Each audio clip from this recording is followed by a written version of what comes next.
مینی دونات شکلاتی. این ایده فروش برای خانمایی که میخوان از طریق قنادی توی خونه کسب درآمد کنن خیلی خوبه و بچه هم عاشقش میشن.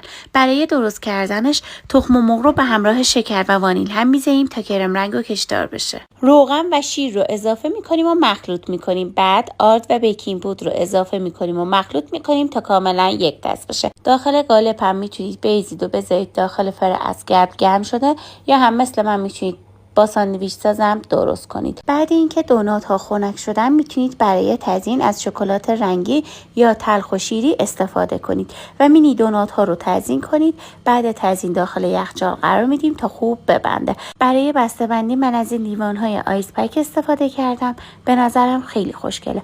امیدوارم که درست کنید و خوشتون بیاد. اگه از اکسپلور این پست رو میبینی حتما به پیجم سر بزن. آموزش کلی خوشمزه تو راهه.